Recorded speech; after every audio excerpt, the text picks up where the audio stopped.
awesome to see. Well, new this morning on Daybreak, you may remember me talking about joining dozens of veterans on this spring's Freedom Honor flight to Washington, D.C., where I met some amazing veterans from both the Korean War and Vietnam War. So this week I will be introducing you to some of them. But first, the main question that I've been getting since the flight is, what happens on a Freedom Honor flight? Well, I'll show you. Arrival time, 500 hours. You wouldn't believe it's this early in the morning given the amount of joy, excitement, and celebration happening when you walk in. But first things first, check in, grab a donut and some coffee, and of course, get to know the people around you. An hour later, the send-off begins with the national anthem, a children's choir, and recognition of each military branch.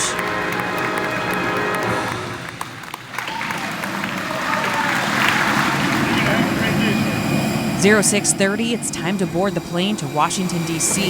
Welcome aboard. As you veterans, God bless each and every one of you. Thank you so very much. And then it's wheels up at 700 hours to the nation's capital. A quick plane ride had us touching down just before 1000 hours, where a welcoming of cheers and the stars and stripes from dozens of people could be seen at the gate.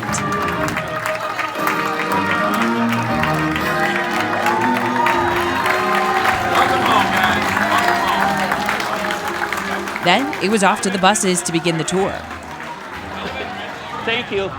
Lincoln over there on your right-hand corner, that's going to be Memorial Bridge. We'll probably be back and forth across that today. Time now, 11:15. We arrive at the Lincoln Memorial, Vietnam War, and the Korean War memorials, where names of the fallen line giant stones as the 16th president watches guard over them. 12:55, it's time to head back to the bus for a boxed lunch and hit the road, heading out to the Air Force Memorial. At 13:15, we enter the Air Force Memorial. This memorial honors the service and heritage of the men and women of the U.S. Air Force. 3 stainless steel spires stand looking over Arlington National Cemetery and the Pentagon, where veterans were taking lots of selfies in the center of the spires. The star.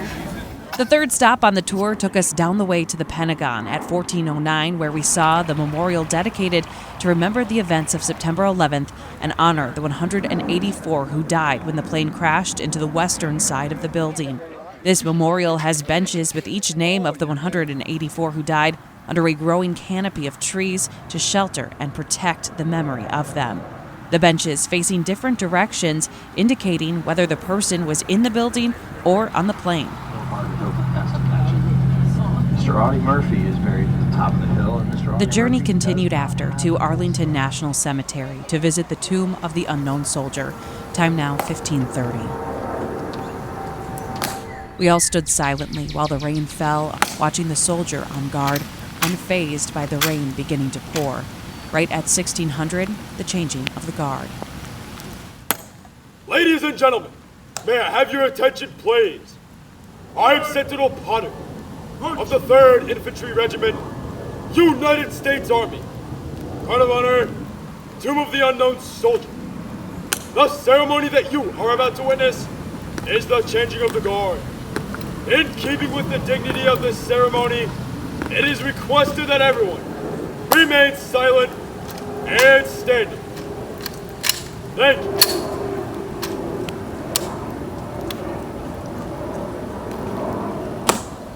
Followed by a wreath ceremony accompanied by taps.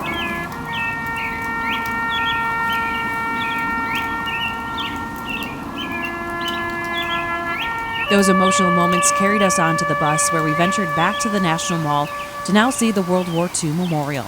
Time now, 17:05. Come on, a picture. Good, how are you doing? Come on, long time no see. Yeah, that's perfect. Our final stop of the day, the Marine Corps War Memorial at 1800. The statue depicting one of the most famous photos taken in World War II, dedicated to all Marines who gave their lives in defense of the U.S. It was then time for our trip in the capital to end as we headed back to the airport for the journey home.